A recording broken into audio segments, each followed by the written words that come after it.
Welcome to Cartoonist Kayfabe. My name's Ed Piscor. I'm Jim Rugg. I'm Tom Scholey. I'm Warren Bernard. And this is going to be a CGC snuff film, Detective Comics number 78. What's the date on that, man? 1943. But first, Jimmy, what do you have?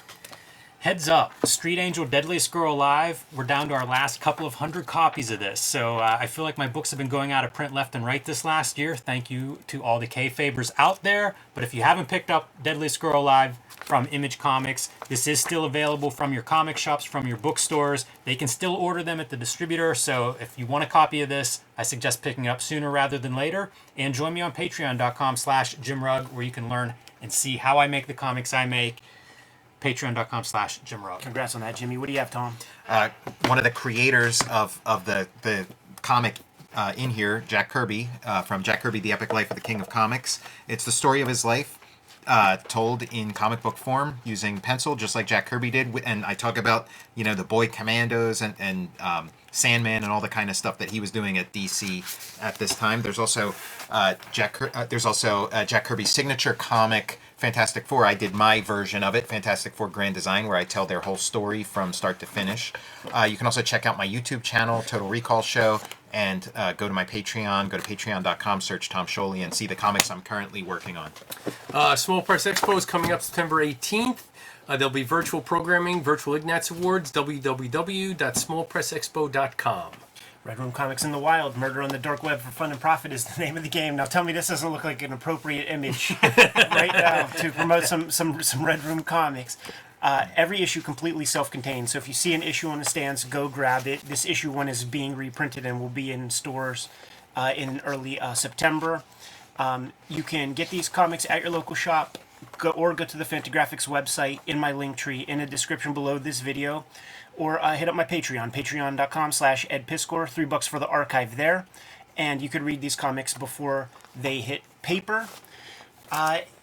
In recent times, man, it's even been, there's been some controversy in the video game world in terms of like graded video games, and there's a lot of information coming out about how these governing bodies that do the grading, they might be in business for themselves in some capacity. So we have no respect for CGC Slab Comics. None. Let's cut this motherfucker open, dude. Warren. Yes. Why'd you choose this issue to buy? Well, the main thing is that I wanted to get a nice detective or Batman comic that had a good war theme on it. And some of the ones, like the one of Batman and Robin sitting there with a 50 caliber machine gun, that's like out of my fucking price range. Okay? Is that the one with the big dicks? That's World's Finest. That's yeah, World's right, Finest. right. Yeah. So I saw this. It came up actually at a semi-decent price, one that I was able to go ahead and swing, and the Bond Wagon. And then when we get into the story, you'll see that this is almost ultimate World War II United States comic book propaganda. It's amazing. Straight down the line. It's amazing. I can't wait. Crack this fucker open. All right, it's going to take a few minutes, so let me get some of these Red Room implements of destruction out of my way. Yes, now. You're free. All right, We need phase to one. invent a Kayfabe tool designed to open up these cases. Yeah, a little Rube Goldberg thing. So now I got to get this thing. I mean, the way Warren just busted that open, that was the most impressive That one is yet. pretty good. We didn't even need those scissors. Oh no, I need them now. I'm getting to be a pro. Don't at this, cut Warren. yourself on this. Yeah, right. All right, so let me get this out. Oh, can someone save that for me? That would be great. Now let me see. Where am I going to... There we go. Now I've got room. Maybe a little seam. Yeah, I've got to have enough room up there to cut it. So, yeah, I know. This is the part that panics like everybody in comicdom. Is Warren going to slice his comic book or not? And you know something? I don't know. Make this a two-parter, and you find out in part 2. I was That's going to right. say, we could start labeling these videos as instructional videos on how to free your CGC books. And for those people that are wondering, another reason why I bought a Batman is that, we opened up a Marvel comic, and I wanted people to think that I wasn't just biased for them. And last time we opened up a Superman comic, and I didn't want people to think I just like Superman, so I had to get a Batman. Warren, are you a Batman guy or a Superman guy? In all honesty, when I was in college, I was a Superman guy. And there we go. Relatively, totally undamaged. I feel like this is a pretty iconic comic. Yeah, I was very pleased to get this one. Let me kind of Anything with like a black background, you know?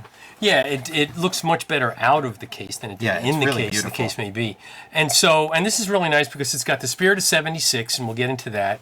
And then it's got you've got a Navy guy, you've got an Army guy, and then you've got a factory worker in the background, and that actually looks like the top hat of the Penguin. I thought that was just one of the robber barons that's making Yeah, so yeah. much Right, money. yes, right. Sending Yeah, everybody to the here's front line. here's the capitalist, here's the communist. Right? Yeah, exactly. Or that's the guy from Monopoly. So Robin Uncle with the Pennybags. bandana version of his mask. yes, right. So anyway, so let's go ahead and go into this. All right. So this was August of 1943. So that would have been on sale sometime in June of 1943. So at that point, the war was it could go either way. Explain what war bonds are. Yeah. So war bonds served actually one really big purpose. Two purposes. One was to help to fund paying for the war, which was really fucking expensive. But the other thing it did is that since all of the production capacity in the United States was pretty much going towards war, like, for instance, if you wanted a new radio, you couldn't get one. All right? So there was a lot of things you just couldn't get. They stopped making cars in 1942. So people had all of this money. Yeah, nothing to spend it And on. nothing to spend it on. And so they bought, one of the reasons they did this was to prevent inflation. So between funding the war and preventing inflation, they came up with war bonds and stamps. And you'll see both of them referred to here. So war bonds were in 25, 50, 100, 500, and I think maybe there was a $1,000 one. And that was aimed towards, working class people. But then you had defense stamps that were like nickel, dime, quarter, and $1. And some of those were aimed at little kids where you could save up enough stamps to trade it in for a full $25 war bond. And actually, this whole thing got started in 1941, well before we got into the war. And it was originally called defense stamps and defense bonds. And somewhere around May, June of 1942, they renamed it war bonds and war stamps because it went from defense to war, as the case may be. Now, correct me if I'm wrong, but like the growth of these things is basically barely a biscuit above your savings account. Like, Well, no, actually, at the time, you got like 3%. oh, okay. All right, so I think it was like a 12-year time frame. So it was actually a pretty reasonable amount of time that those bonds would become fully matured, as the case may be. But you got 3%. Try getting 3% on fucking anything today. Yeah, for okay? sure. So here we go, rat-a-tat-tat. Okay. And doing the research, this is Jack Burnley doing the inks and George Rousseau. Jack Burnley doing the pencils, George Rousseau doing the inks. George Inky Rousseau. Yes. And he has another one in this also. So, no, reader, you're not going crazy is actually George Washington walking the crowded streets of Gotham City in this year 1943. We don't have to get too. Here's the story. Yeah. Batman wants to drum up some loot. He doesn't want to dip into his coffers. The Wealthy stuff millionaire. Yeah, all of his batarangs and stuff, they cost money. He wants to implore the public citizens of Gotham to join the war effort with bonds and stuff. So he's auditioning guys that he's going to dress up as George Washington and Nathan Hale and people like that. Yeah. And it starts off right here just in case you were wondering what the story was about. It says, Bruce, I'll bet most Americans don't realize we're fighting a revolutionary war like the one in 1776. You're right. In 76, we fought for freedom from tyranny, and we're doing it again today. And so in case you were confused about any level of propaganda, that kind of set the tone for the whole thing. Now, one of the interesting things is that everybody he interviews has some kind of story that they got caught up in something bad and they need redemption. Yes. Yeah, Right. so there's like a former merchant sea captain or something. Right, for a merchant marine that his ship went down, he was saved. They thought that he shouldn't have been saved with the ship. So there was stuff like that Batman purposely chose these people as an act of redemption. Yeah. There was a kid who was doing point shaving or Right. through a football game. And this is pre-code, because post-code you couldn't do that kind of story, because that kid who's doing point shaving would have to end up being killed or fall in an acid Yeah, that's bath. right. Yeah, So yeah. he'd have to get punished. Yeah. Use of that artograph projector machine, man. Right. So that they could, and there's some really good looking horses in this issue and stuff too. And you just know that, they Yeah, no doubt they about set it. that up. That thing of Bruce Wayne explaining why he can't, throw his own money in is kind of like the Superman thing of like, oh, how come Superman can't just like fly to Germany and Kill whatever? them all, right, yeah. Well, and so there's this great plan by Batman and Robin to go ahead and do all this cool stuff, and they get their people together doing war bond drives, and of course, in Gotham City, there are Nazis. And in case you were wondering, there they are, and they're sitting there in their headquarters with a big Nazi flag right behind them. The idea is it's like an apartment building where they're doing secret stuff. So let's put a big giant like Nazi insignia on the wall, facing the window. And of course, all of the dialogue for the Nazis comes out of a really grade B, Colonel Klink kind of yeah, gimmick. Colonel Klink type thing. Okay, so the Nazis are like, okay, and they go through, a couple of different ways they try to go ahead and disrupt this whole bond drive thing. And our guys who are dressed up like George Washington or Nathan Nathan Hale. So, like, they set up an ambush. Okay, can Batman get there in time to go ahead and set up the ambush? Well, guess what? That doesn't work, and some of the Nazis are taken prisoner. And then it's like, well, all right. So then they come. These Germans were drunk too. It's one of my favorite lines in here. These Germans were drunk too, drunk on their own bloated superiority. History did repeat itself after all. So I love that one, bloated superiority. They now go ahead and they're doing, I think this is Nathan Hale. No, it's not Nathan Hale. The Bonhomme Richard, right. So these guys go ahead and now plan, well, that one didn't work where we're going to go ahead and shoot all these people. Now we're going to try to blow up this ship. All right, let's see how that goes. And let's see. Ladies and gentlemen, we're out to the Bonhomme Richard to meet Captain John Paul Jones. Okay, receive the autographs of Batman and Robin. Your only ticket, the purchase of a war bond. And of course, there's the Bonhomme Richard, fabrication, and of course, somehow near Gotham City, a U-boat just happens to be laying around. Hey man, that's because guys like the Penguin and Two-Face, they were in Arkham Asylum, so they weren't able to sit there at the docks like the gangsters were able to do in New York City and just twiddle their thumbs looking for U-boats. Right, exactly. Speaking of your autograph references, I feel like this ship that's coming out of something. That's a morgue that's file. A pile. It's a pile. Illustration. Yeah. It's a pile illustration. Absolutely. For those of you that know, Howard Pyle, great American illustrator, taught N.C. Wyeth and Maxfield Parrish, among others. Hey, Warren, a piece of paper came out of this comic. What is that? This is that some part kind of of the CGC? Is that like this is some kind of acid something? absorbent thing, micro chamber. So it might be humidity. That shit is kayfabe too, man. Who knows if it works or I don't know. Really like this red background. That's one thing that we've noticed, like through all the stuff we've been recording in these books from the 1800s. That red ink is forever, baby. Yes. Well, until it sees a tiny bit of sunlight. Right. Yeah. That's your first color that's going to disappear. Good Right. thing you have that white paper with the little flower pattern to keep it fresh. So, U-boat comes along, all right. Of course, Batman and Robin swim over to the U-boat. They capture the whole U-boat on their own.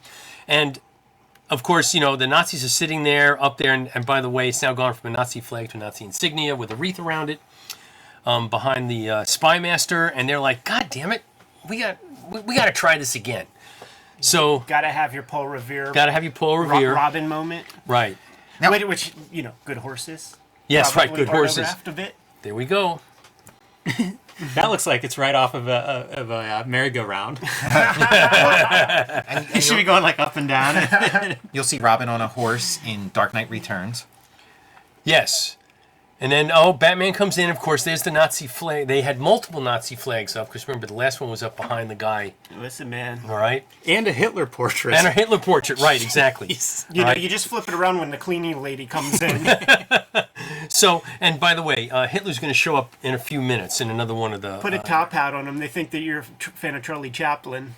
Right, so the bond wagon rolls on to Independence Hall, Philadelphia, where eager spectators watch the signing of the Declaration of Independence. Another autograph gimmick. That's right, exactly. Fellow Americans, you too can sign a Declaration of Independence, independence from slavery to Schicklgruber. For should the Axis win, Americans will be slaves in bondage. That's what we say on Passover. This okay? this is a good this is a piece of pop art right here. Yes, right, exactly. Which is it to be, bondage or war Or bonds, bonds? yeah, exactly. And that's a conundrum. Like you gotta think about that. It depends on what your gimmick is. Vaccine, no vaccine, okay?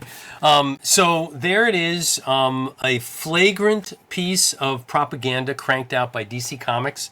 A fun one, to say the least. The Nazis were stereotypical and pretty dumb. And of course, Batman and Robin always win. Now, I read this one and I read The Boy Commandos, but there's a couple of strips in Yeah, between. a couple of strips in between, right. And I always love the ads. Oh, yeah. Okay. So you sit there and go, wow, I'd like that one and that Oh, one. I know, man. Like, they really work, especially in this modern day context where it's like, wow, like an actual, like, Martin Odell Green Lantern. I think it's an Irwin Hasten. So here's Slam Bradley, which originally came from Siegel and Schuster. Yeah. Yeah, pre-Superman. Pre-Superman, DC right. character. And so they continued it. So I think they started at 38 or 37, and here it is 43, and it's still a backup feature. Look at how odd it is, man. Like, little polka. It's like a little of everything. You got, like, a Kniff-looking guy. You Yeah. got some, like, little bulbous nose dudes. So this is Slam Bradley. I have not read this one yet. Normally these things are filler. Is Yeah, exactly. this is all filler. Got like his cartoony sidekick. Yeah, Yes, exactly. right. And we'll call this an unsuccessful version because when we get into Boy Commandos, you see odd looking characters that are all over the place with their Right. handsome lead, and that seems to work. Oh, this is great. So in the middle of this one, they're a bunch of whacks who were the women in the army. Oh, so Army it's a Air lady's Corps. gonna be fucking Yeah, so dudes up. right. So look at that. And are they whacking those mugs? Okay, so the women come out and just start beating the shit out of the guys. That's great. Oh, here we go. See, some women throwing a little jujitsu over here. See, that's fabulous. This is worth noting. Like, we should put this video out before the Mad Comics one because there's that GI Joe parody where it's right. about the women. I was beating thinking up on about the that, bad guys. where I'd seen Whack lately. Right. And Woman Wonder is also in there. So Yeah. We have All right. the Crimson Avenger. Crimson That was John Ritter's character in A Hero at Large, where he plays a superhero called the Crimson Avenger. Oh, okay. That I did not know. And he has this sort of, I don't know if it's Chinese or Japanese, very racist sidekick. Yeah, when listening to him talk, it's like, oh. So here we go, little Crimson Avenger. Of course, I don't know if this is a, yeah, here we go. Look at this. And just look at the language they have this poor guy using. No bling knife to rope, bling rope to knife. Okay, it's like, oh man. Well, comic books in the 40s. During wartime. During wartime, right. You should throw this comic away. In your direction, I assume, right? And then you've got Henry Boltinoff. He did a lot of these features. This guy looks like Freddy from Scooby It's his Doo. whole outfit, man. Yep. And then, because they had to have it as a magazine. You got to get those shipping rates, man. Right. The subscriber mailing rates. And then Airwave, this is George Rousseau. A lot of This content. looks nice. Yeah. This is actually a nice opening panel It's a here. great panel. I love Yeah. the Very title treatment. atmospheric. Yeah, Rousseau was great. He did a lot of really nice stuff. It's interesting because he inked the first one, right? He inked the Burnley one, yes, Okay. and then he drew this in total. It looks like a vestige of like Lou Fine influence. Well, he also reminds me a lot of Mort Meskin. Mm-hmm. So they had, I'm not saying similar styles, but they were of that same school. Yeah, you got like Meskin, Ditko, early Kubert, Right. You know, they're all kind of in this sort of atmospheric, kind of inky, dark, you know, shadowy Right, and then world. you know the faces they use and stuff like that. This is to me, very Mort Meskin, who I happen to love. Yeah. Interesting colors too. You see a lot of purples and greens. You know, the secondary colors that usually you don't see as much, especially in a Golden Age comic. So I love it. And you know, it's really interesting. It's like these guys have had the shit beaten out of them. Yeah, Okay? yeah, it's clear. And they don't care that they're being shown in a comic book. Here we go, more Henry Boltinoff, and then look at the whole army thing to promote Boy Commandos and Batman. In fact, this Batman goes for a lot of money because it's got Hitler, Mussolini, and Tojo on the cover, and so people bid that up. They bid up the Alex People love Schomburg those guys. Hitler collectors. Right, Hitler collectors, and the Alex Schomburg covers, they go for fuckloads of money. All right, so let's see. Have we hit Boy Commandos? Oh, Yeah. yeah, okay. Here so we go. Main event. Main event. So Joe Simon, Jack Kirby, Boy Commandos. That was the second boy group they did. The Newsboy Legion and the Guardian came, I think, a month or two before these guys came out. And if you read anything about Kirby's upbringing, and then you read either Boy Commandos or Newsboy Legion, it's like you are on the streets of New York in one of Jack Kirby's gangs. Yeah, Yeah. these are the archetypes And of his neighborhood. here's Jack. Here's Right, like young right. There's Jack. Right, yeah, exactly. These are great to see in a context of an anthology comic like this, because so often you just have a collection of reprints of, you know, all Kirby Yes. Simon work. When you get to see him here coming from the previous pages, it's like, oh man, this is the different, this is the good stuff here. Yeah, the context is key. It's so interesting that like they have to like give this preamble caption to almost apologize to the reader that they have to like start the strip with Hitler, and then almost every other time you see Hitler, there's a caption that's like begging forgiveness of the reader that we even have to look at this schmuck and things, and they won't even, you know, they won't call him his name, and Right, they don't call him Hitler, they call him Schicklgruber. Yeah. the disdain for Well- this guy is huge. Now where does this lie in context with Kirby's war career? Yeah, I'm trying to think. He goes in August of 43, because I looked that up before I came. So he that's when this came out. Right, but he drew this prior. Well, he drew it prior because one of the things I in reading about this is that they tried to crank out as many scripts and Yeah. stuff before he left because they knew both of them were going to go eventually. So because this hit the stands in May or June, all right, it would have been done sometime before that in terms of a timeline. This is definitely Simon and Kirby before Kirby went in August of 43. Yeah, their backlog of stuff that they did in preparation for the war was immense, and it wasn't just, it was everybody was doing it, Yes. because these guys are all Right. draft They're all age. drafting, yeah. Exactly. And we'll go ahead and read this for everybody to Ed's point. Every tale must have a beginning, it is true, but we didn't particularly like ours, so we contacted Rip and the boys and asked their advice. It was with mutual sadness we agreed. It just had to start this way. Yes, him, Adolf Schicklgruber. The place, his fantastic mountain eyrie in Berchtesgaden. The time, well, all the time. Achtung, heil me, I make a speech. And it goes uphill from there in terms of the in terms of the Boy Commandos going after Adolf Hitler. Yeah, Hitler has a propaganda machine. He's using the radio to rile people up and you know express his whimsy. But the Boy Commandos, they need to drop some of their own science. Right, exactly. So there's no Brooklyn. He's quite saying we are going to Germany to broadcast on Freedom Station. So there's an underground station in Germany. All right. So somehow they're going to take a U-boat and go all the way up to the upside, because the only way you can get a U-boat into Germany is to go to the upside into the Baltic Sea.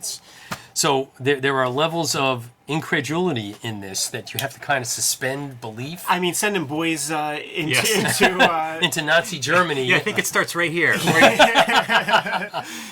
So here they go. So they're getting on this U-boat, rather our submarine, and Hitler finds out that the Boy Commandos are coming, and he throws a fit. All right, you've got to, he basically tells all his guys, you've got to go ahead and stop this. And so as all over Germany, the rumor spreads, the Commandos are coming. the dread Gestapo swings into action using radio directional finders in a frantic effort to locate Freedom Station to prevent these Amerikaner Schweinhunds from broadcasting. But the art and everything, I mean, look, I love this, okay? This is like one of the heights of the Jack Kirby drapery period when we're like those folds in his clothes, like you never see them like that again. Right, after that Simon Kirby era. It is always interesting reading these because they're kind of like, we know the resolution of this thing, but like the outcome of this war is completely up for grabs. Yes. Right, at this point, yes. And we're reading these like kids comics at a time like the stakes could not be higher and you can see why this was like one of the top comics. Like the Boy Commandos was one of the top comics of I think the it was era. one of the top 3.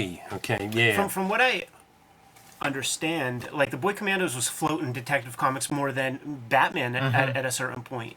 Probably around this era. You should keep flipping. Yeah. So, let's see. I feel like that little blonde Boy Commando would be easy to capture. Yeah, Looks like well, Prince Adam. well, of course, the Nazis get them, all right, at least temporarily. Hand grenades are thrown, of course, this was probably the equivalent of a 500-pound bomb from one hand grenade. But Yeah. Details, Hey, man, details, details. It's like canon movies. Right, exactly. And I love this then. Just the way, it's not just black. We did Captain America comics issue 1 came a couple years prior to this, and there was a real rawness to the art, and 2 years time. Yeah, right. Yeah, they it's really solid, The yeah. rigor is just getting this is actually prime Golden Age Kirby right here. super clear. Yeah, this is great. So they're escaping. By Gloria, I came here to make a broadcast, and Satan himself can't talk me out of it. These are very determined little boys. What's the main dude's name? Rip something? Yeah, I think you're right. Rip Carter, is it? Yes, Rip Carter, right. So there's a Captain Carter. All the boys have New York dialect. Oh, yeah, sure, yeah. The Germans have dialect. It's actually not so easy to read this. If on the previous page there was a potato in the exhaust pipe Yeah, right, yes. gimmick going on, and I was waiting for a big explosion, but it just stops the It just stops Mercedes it, right. in its tracks. The Volkswagen. The Volkswagen, right. And up there is Hitler again. Anyway, great panels all through this. Look at him. There are lots of footage of him holding his fist while he was talking. Just a real kind of arch enemy kind of character, like in his secret barracks, his secret hideout. Like Kirby- you never get to him. Kirby made it very clear he did not mind killing Nazis. Yeah. Okay, he had no moral compulsions about that, being Jewish and everything. So At the time of this comic coming out, he might have been killing Nazis at this moment. That's right. Yeah. This is pretty sick, man. So there's this like tarp that's over top of like a U-boat factory, and that was something that Hitler was talking about at the beginning. Man, we're going to be making a whole bunch of U-boats. So the Boy Commandos realized that this tarp is cover from the bombers that are above. So when they set up that radio station, if you want to flip it, Yeah, and also before I flip it, and this is the RAF to show the Allies, because it could have been they could have put the United States Air Force in, but they put in the RAF purposely to show that it's a team effort in terms of going after Hitler. So, all right, there we go. so they said, man, just drop some pumpkins on this shit. Right, and there's the RAF, although none of those look like any well, no, none of those look like RAF. Well, this Kirby is referencing. before Kirby, served. He's Right. doing a pretty admirable job of guessing what a war zone is like. And by the way, I thought he did a great job of all the bombs coming Yeah. down, okay? And, with snide remarks on them by the guys who loaded the bombs up. Yeah, kiss for Adolf on that one. Yeah, right. And then, of course, at the end, by buying war bonds and stamps, you too can help deliver a forceful blow against the Axis. And Fascinating. it doesn't get any better World War II Simon and Kirby than that. Yeah, man. What What are our last little bits of this issue, just out of Here curiosity? we go. Just ads. Get a little jujitsu in just in case those. The secret weapon you must have. Right. You should be fighting a Nazi saboteur. Like that would have really tied the issue A together. how-to cartooning. Well, kit. here, this amazing speedy brush pen will help you learn cartooning. Ah, it's the pen. See, all you guys need to send away for this. I thought those Air Jordans made me jump higher too. So then we have Oh, a Captain Tootsie back. Yes, I don't know. Normally, the ones that were CC Beck were signed by him. Yeah, I was going to say, it looks like CC Beck. That would be yeah, the most successful piece of propaganda if you could convince a kid that a Tootsie Roll tastes good. Good to So go. there it is. Oh, and by the way, look, one staple. Oh yes, yeah, we made note of that in one of the Right. Marvel pieces. One staple. Got to conserve that metal. And Need to you make know, bullets. Right, need to make bullets, need to make tanks, need to make ships, and that one staple is going to help. So there it is. Amazing. Kayfabers, like, follow, subscribe to the YouTube channel. Hit the bell. We'll notify you when new vids are available. Jimmy, what's out there? Join me on patreon.com/JimRugg. Download about a dozen out-of-print zines and mini comics. You can see original art, how I make the comics I make on patreon.com/JimRugg. Learn more about the boy Commandos in Jack Kirby, The Epic Life of the King of Comics. Read Fantastic Four Grand Design, and check out my YouTube channel, Total Recall Show. Small Press Expo, September 18th. Virtual programming, Virtual Ignatz Awards, www.smallpressexpo.com. Red Room Comics in the Wild. Get them at your local comic shop. Every issue completely self-contained. Hit up my link tree in the description below if you need to order those comics, or my Patreon, patreon.com/EdPiscor. Read the comics before they hit paper. Jimmy, what else? Subscribe to the Cartoonist Kayfabe e-newsletter at the links below this video. You can also find Cartoonist Kayfabe t-shirts and merchandise at the links below this video. Give them those marching orders, man. We're going to be on our way. Buy more war bonds? Yes.